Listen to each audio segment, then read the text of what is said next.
pia elders kwa kukumbali mwaliko huo, na sema Mungu awabariki sana. Imekuwa nimekaa sana bila kuja hapa. Naona mnaendelea kuwa wengi wako nje, wengine wako ndani. So na nimesikia mko na mpango wa kununua tent. Sisi mkwe tunakaa mahali pamoja, so tuharakishe. Tunapoambia tutoe, tujue tunatoa kwa ajili ya kazi ya Mungu. Hatutoi kwa ajili ya elders ama kwa ajili ya kiongozi wa maendeleo. Kwa hivyo tutoe kwa ukamilifu, na hivi karibuni, as soon as possible, hata next month mkinunua tent itakuwa mibaraka sana.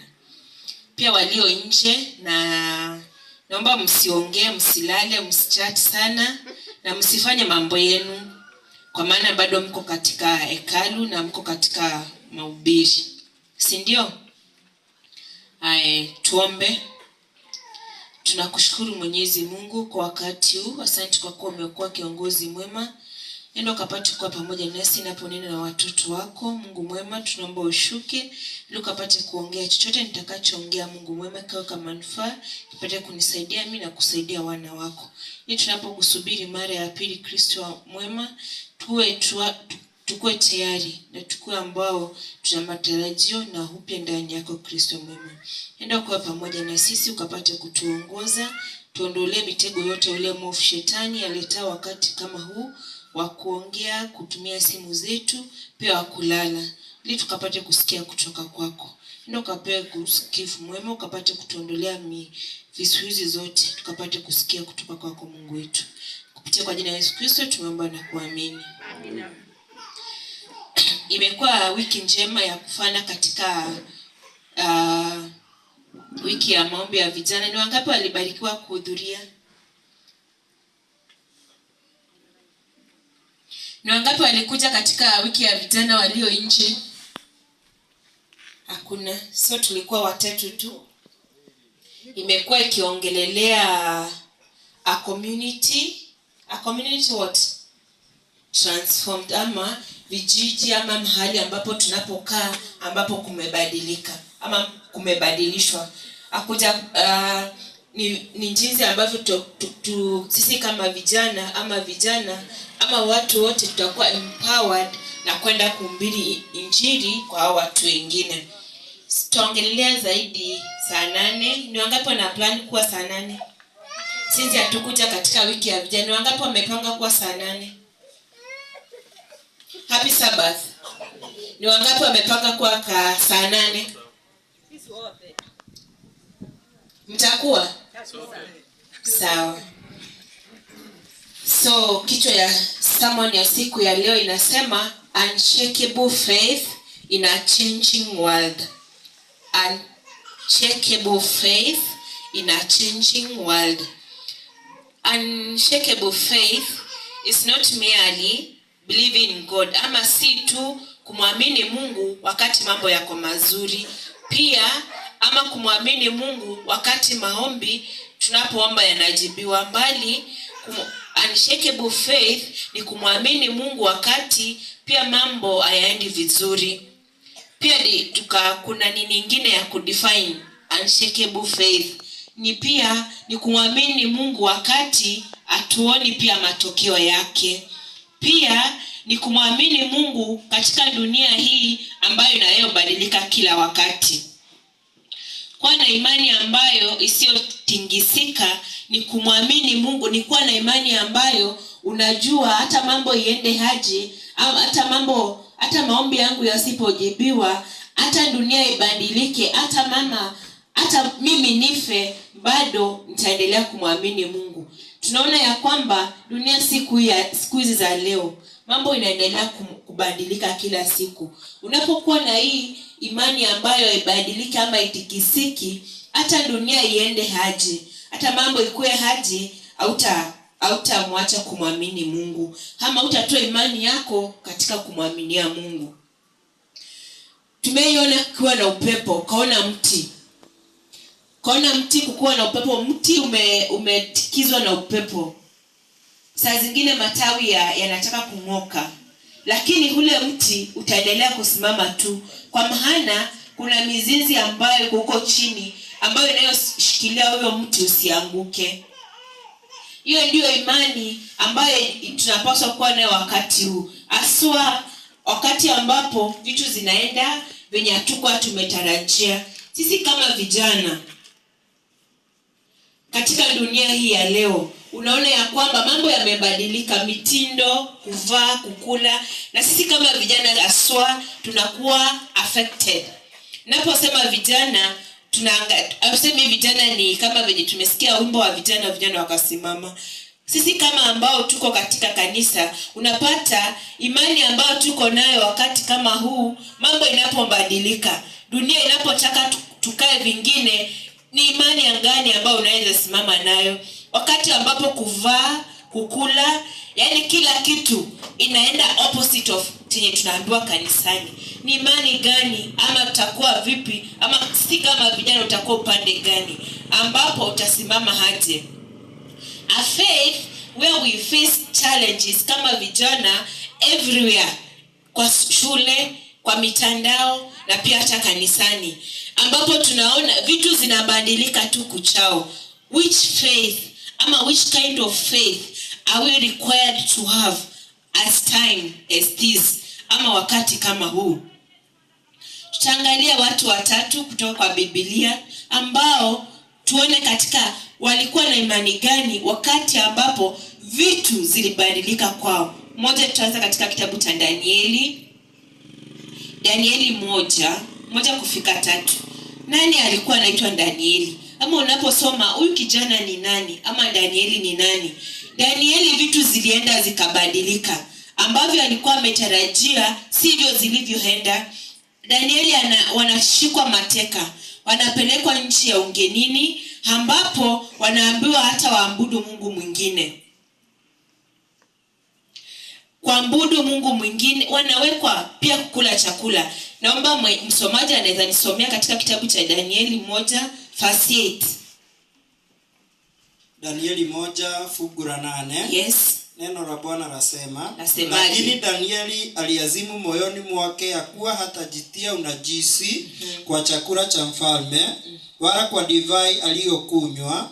Basi akamuomba yule mkuu wa matowashi ampe ruhusa asijitie unajisi. Happy Sabbath. Happy day. Happy Sabbath. Danieli na vijana watatu marafiki zake wanachukuliwa mateka na kupelekwa katika nchi ya ugenini. Wanaambiwa wanachukuliwa vijana ambao wako strong na wako werefu. Wanaambiwa ndio mkuwe strong, ndio muendelee kuwa werefu, mtakula hiki na mtakula kile, mtakunywa hivi chakula ya mfalme na mtakunywa pia divai ya mfalme. Lakini Danieli anasimama na kusema ya kwamba mimi kama Danieli, mimi ni mcha Mungu, naomba mniweke kwa chakula hiki ambacho at the end of the day na mnijaribu tuone ya kwamba kama nitakuwa strong, ama nitakuwa jinsi ambavyo mnatakikana vijana hao wawe.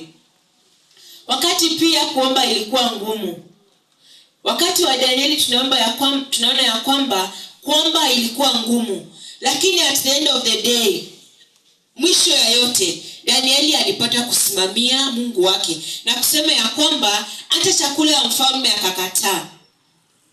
Na hata wanapoambiwa wasiombe, tunaona ya kwamba anatengeneza mahali pazuri pa kuomba, na ikielekea mjini mwa Yerusalemu na kumuomba Mungu. Sisi kama vijana siku ya leo, ama sisi kama watu wazima, unaweza mtegemea Mungu kwa challenges kama hizo? Ama ni kutushiwa tu kuambiwa leo kuna kazi imepatikana hapa na tunahitaji kijana huyu, lakini sheria moja, lazima ukuje kazini siku ya Sabato. Nasema unajua Mungu anaelewa juu ni yeye aliyonipa hiyo kazi, ama Mungu anaelewa juu nilikuwa nimemuomba kazi na akanipa. Utaenda tu, tunasema kimalenge, utaenda tu kimalenge useme Mungu anaona, Mungu anaelewa. After all, si ni yeye niliomba kazi na akanipea. Vitu zinapokuja hata watu wazima tunapoenda kwa chadho, chakula inasafiwa, unakula tu everything yenye iko kwa table, you serve everything. Hawezi kuwa defined huyu ni wa imani gani. Imani ambayo tunayoongelea siku ya leo si imani ambayo utaenda na wave. Leo tukisema wamama tuje kanisani, utasema hapana, nimesikia mama fulani na fulani haendi, sasa kwa mimi sitaenda. Vijana ambao wanapoambiwa tukutane kama vijana, unasema nani yako? Huyo hayuko, mimi sitaenda, nitabaki nyumbani kwa maana wale mabeshe zangu hawako. Hiyo sio imani ambayo tunayoongelea siku ya leo. Tunaongelea imani ambapo utasimama kidete na kusema ya kwamba kama Mungu hako mbele, Mungu akiwa mbele, mimi nitatangulia. Kama Kristo ashatangulia, mimi nitamfuata. Ikue haje, ikue ni nani anasemea, ikue ni nani anasema nisifanye, lakini bora yake Kristo wako mbele, mimi nitatangulia ama mimi nitafuata Kristo. Imani ambapo unaweza simama, ujue ni nini ambacho naweza simamia.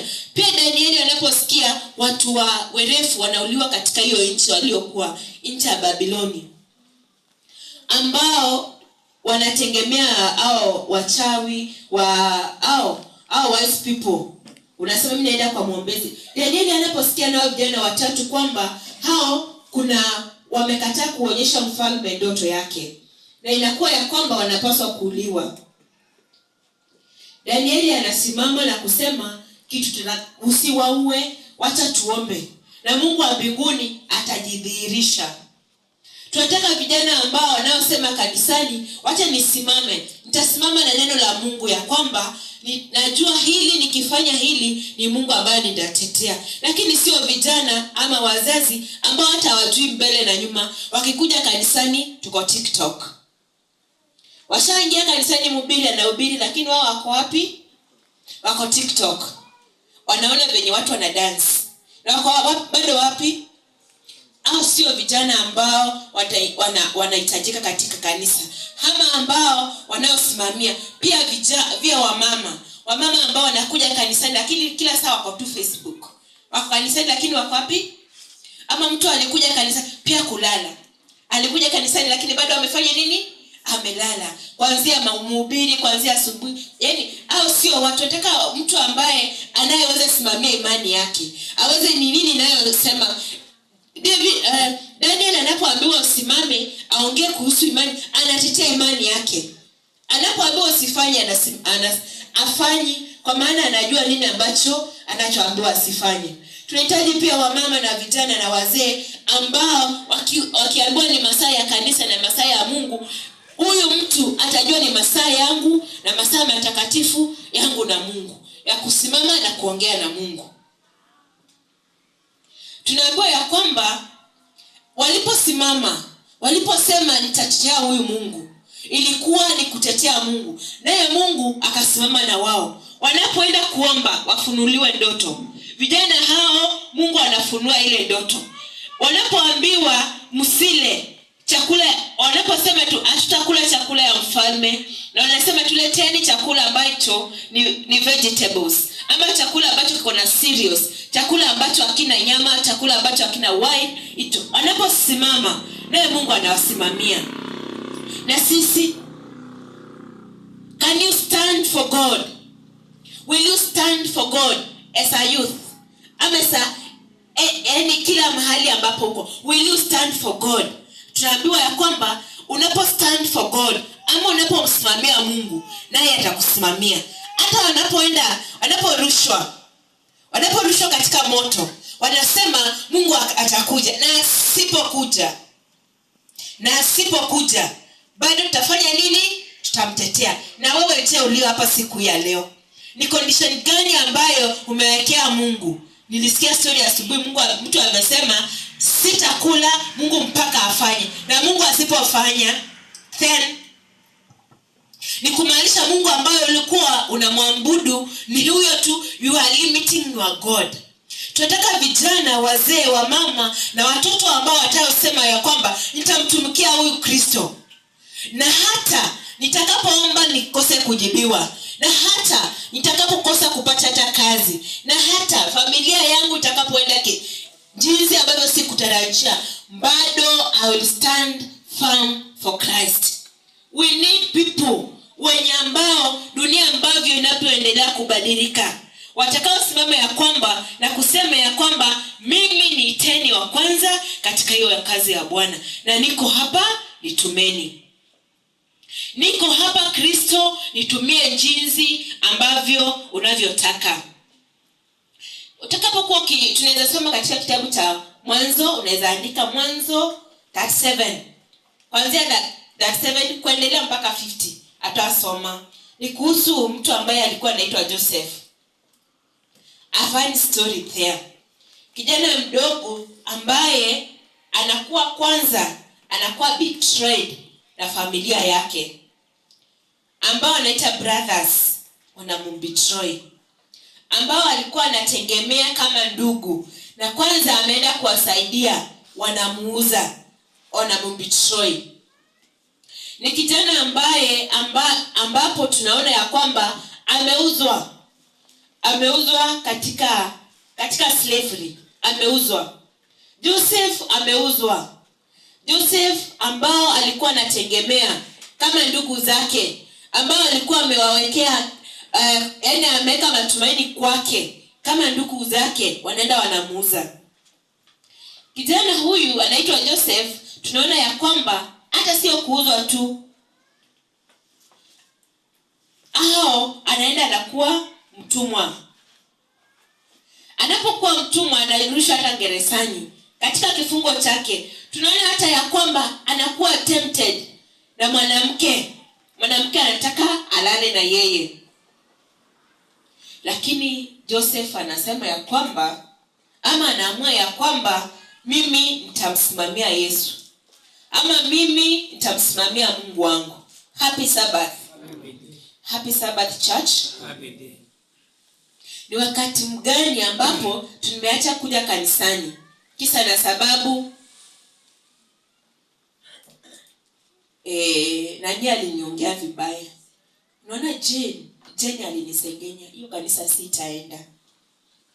Ni mara ngapi vijana tumeacha kuja kanisani, ama tumeamua tuje kanisani, ama tunakuja ile masaa tunataka kwa sababu wamama ama wanaume walitusengenya. Sisi kama vijana tunaketi, tunaamua ya kwamba atuende hiyo kanisani. Joseph anakuwa betrayed na wale ambao alikuwa anategemea wakuwe karibu na yeye, wale ambao alikuwa nadhani, alikuwa anaona wamprotect, lakini hii wakati wanamtupa mbali ama wanamuuza, hadi anaenda inarudishwa gerezani, mahali ambapo si kutamu. Mwanamke anakuja, anataka alale na yeye. Sitauliza hata wazee, sitauliza mwanamke akikuja through that wenye mtafanya, ama niwaulize. Happy Sabbath wanaume. Mwanamke akikuja, elder anataka ulale na yeye, honest opinion, utafanyaje? Wanishaona wamesema nitakata.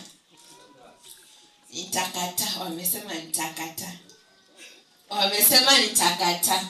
Na mimi nimekata, washakubali.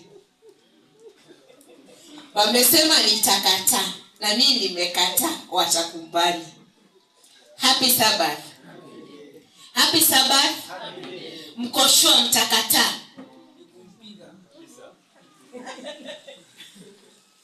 Na tunaona mnaenda na skati hivi shingo karibu inakatika. Mkoshua mtakata. Kama macho inaenda na shingo mpaka ina nini? Karibu inaanguka. Karibu uko na shoulder whatever. Mtakata. Happy Sabbath church. Huyu kijana anaamua ukweli, afadhali nimtumikie Mungu wangu. Tumekuwa na cases each and every day. Mtoto sijui mama sijui nini imefanyika. Kwa church tutakataa, lakini kwa village will you refuse? Here we can say, by the way kuna difference. We can refuse with our mouth. What about our actions? Chris, a certain lady anakuja kwako kuseduce. Will you stand? Mwambie mimi niko hivi, mimi niko na msimamo wangu. Ama utajipata kwa mix. Tunataka imani ambayo hata dunia ikue aje, hata vipondozi, hata mtu abaye aje, utasema ukweli ya kwamba mimi namsimamia Kristo. Mimi nitasimama na msimamo wangu. Najua hii na hii na hii. Na ni kweli ya kwamba mimi namsimamia Yesu. Ni kweli ya kwamba mimi nasimamia injili na chenye najua. Si wakati wa Joseph kulikuwa na vijana ama wasichana. Unajua tumeishi kuwa tukithania tunangoja wasichana. Hata siku hizi wasichana tunangoja wanaume wa propose. Siku hizi wasichana wanakuuliza ai kama urada. Kama urada. Oh safi. Will you stand? Umwambie rada iko hivi na hivi. Mimi namsimamia Yesu. I know. Hata umhubirie. Ama mahubiri itakuwa after the mess. Ama utakumbuka Mungu baada ya the mess. Tunahitaji vijana, wamama na wazee ambao wanaojua ya kwamba hii mwili ambao niko nayo, hii ni hekalu. Na hekalu ya Bwana inapaswa kuwa safi. Hekalu ya Bwana haipaswi kuchezewa. Na hekalu ya Bwana inapaswa kutunzwa jinsi ilivyokuwa hekalu la zamani. Hata majaribu yako ya vipi, hata ikue haje katika prison, katika jela, katika hata kufungwa, ni kwamba atakutetea. Watu wengi tunaona ya kwamba majaribu yameenda. Unaona nimeteseka. Watoto wangu nimewasomesha, kazi hawana. Bwana wangu kazi hana. Mimi mwenyewe kazi sina. Kuna maana gani niendelee kumtumikia huyu Yesu? Uliza Joseph. Uliza pia Daniel. Katika hali zote mbaya, walijua ya kwamba Mungu wangu hayuko limited na chenye nitapata. Lakini nitaendelea kuwa mwaminifu. Hata katika kuwa slave, I trust God. Hata katika prison, I will have faith with my God. We need vijana ambao watakao simama waseme tunataka kwenda kuhubiri. Sisi kama vijana, kazi yetu si TikTok, kazi yetu si Facebook, kazi yetu si WhatsApp. Kazi yetu pia si kuingia kanisani saa 5. Tunataka kuwa vijana kama Danieli ambao wataingia kanisani Sabbath school inapoanza. Watakuwa kanisani saa 11 kanisa inapofungwa. Si vijana ambao wako tu, ambao hawajui nini ambacho wanachotegemea. Ni kijana lakini tu utamuona hata kanisani wako na zile headphones. Ulikuja kanisani na umevaa tu hata wakati wa sermon. Pia wamama, pia wazee. Tunahitaji mtu anayejua ya kwamba niko katika hekalu la Bwana. Nahitaji kuwa na uhusiano mzuri na huyu Kristo. Na muheshimu na heshimu hekalu lake. Atakaofika kanisani na kujiweka katika hali ambayo Kristo inampendeza. Sometimes we feel that our God has left us. Yes. Tunasikia ya kwamba ni kama Mungu ametuacha. Tunajihisi ya kwamba ni kama Mungu asikii maombi yetu. Lakini ni kweli ya kwamba Mungu yu pamoja nasi hata katika changamoto zetu. Hata katika shida zetu, tunapomwamini atafungua njia, bring away, atafungua milango. Lakini tunapomtegemea,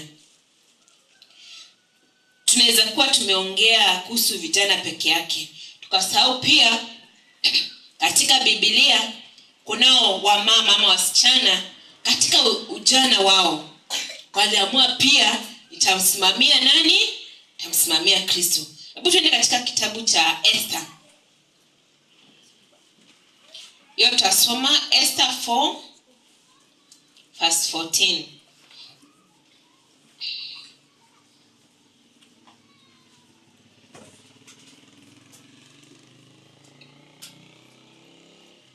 Happy Sabbath. Walio nje, happy Sabbath. Mmelala?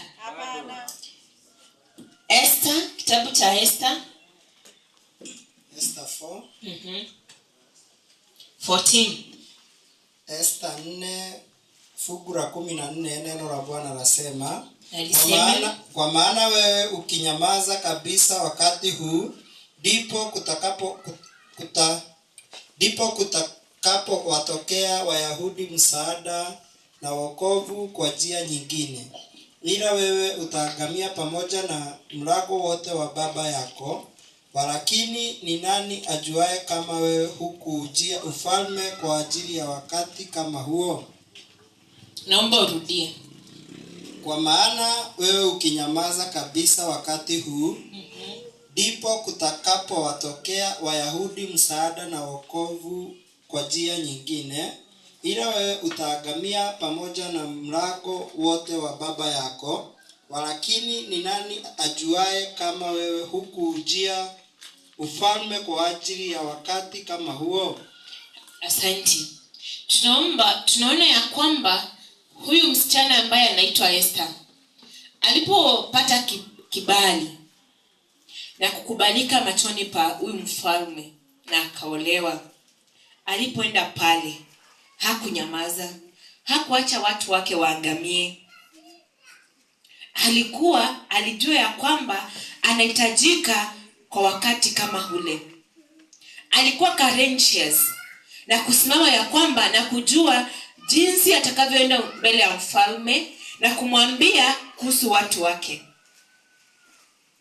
Wakati kama huu tunahitaji vijana ambao wanaojua what is good for their people, or they will stand for their people, or they will stand for Christ. Si mtu ambaye or they will gain courage na kujua ya kwamba mahali nipo siku ya leo si kwa nguvu zangu, bali ni za Mungu ambaye anayeishi. Where you are, mahali upo siku ya leo, are you shining for God, ama you are shining for yourself? Shuleni, media,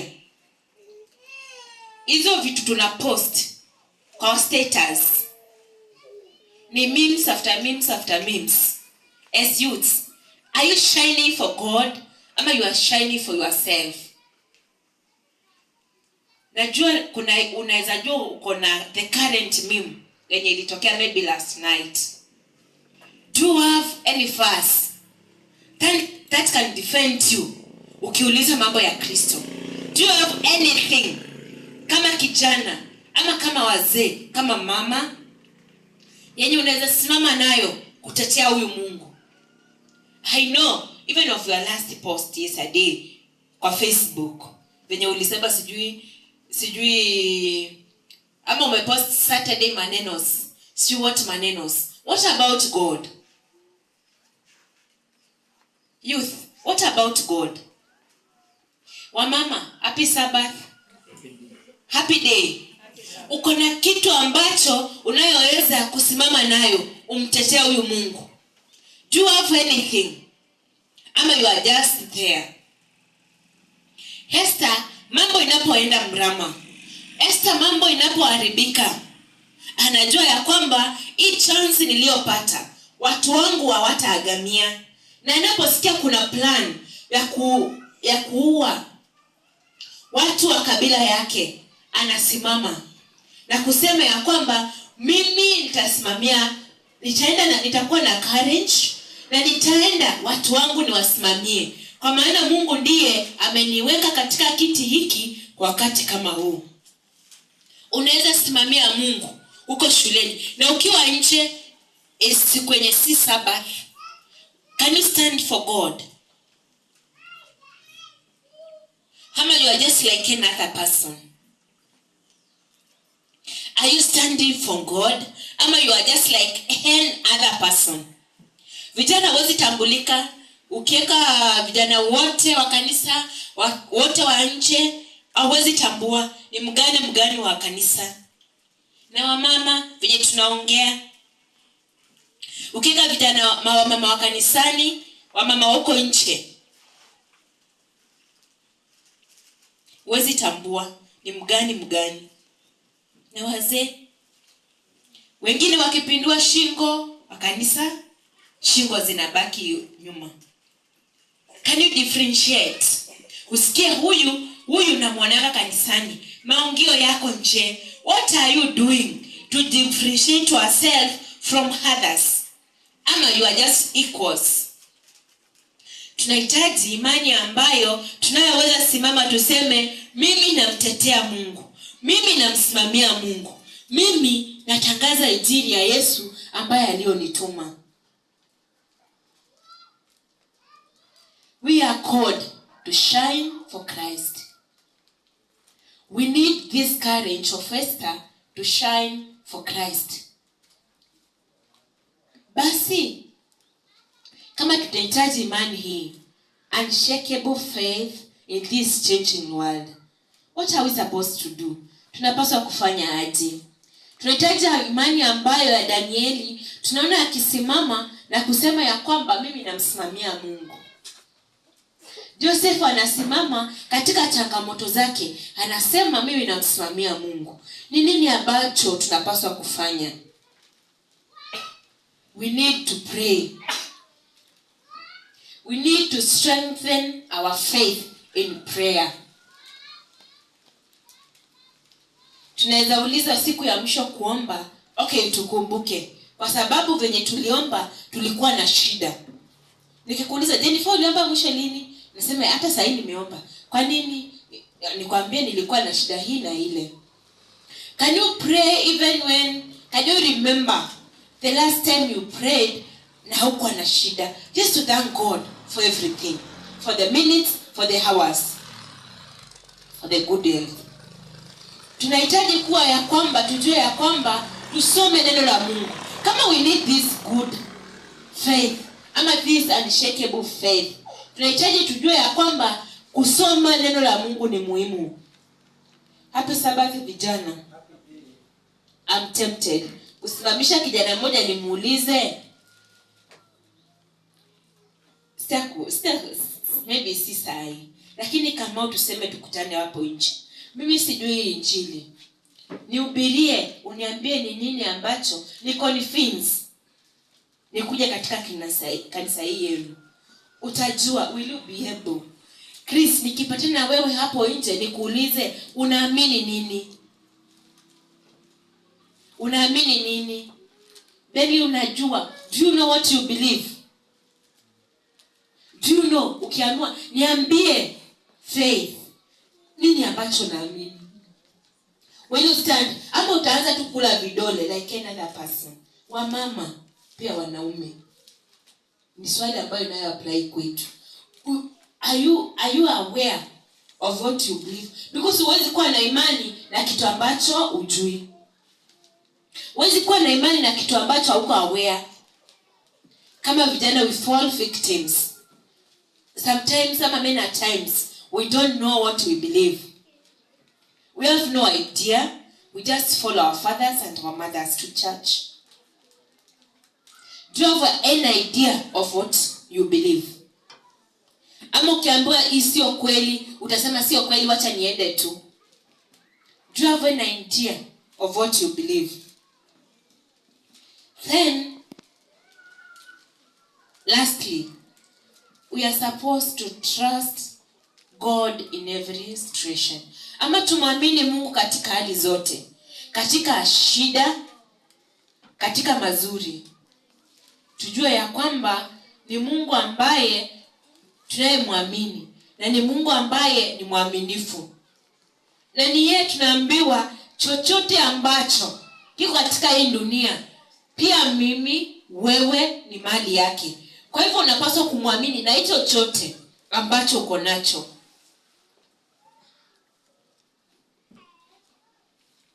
Kama kanisa, aswa kama vijana, leo ni siku yetu na tunang'ara. Tunasema leo ni siku ya vijana. Tunaambiwa ya kwamba tunatakiwa tujue ya kwamba tukue vijana ambao wanaomba. Na tumuulize Mungu as youths ama church, we need to pray always. Ask God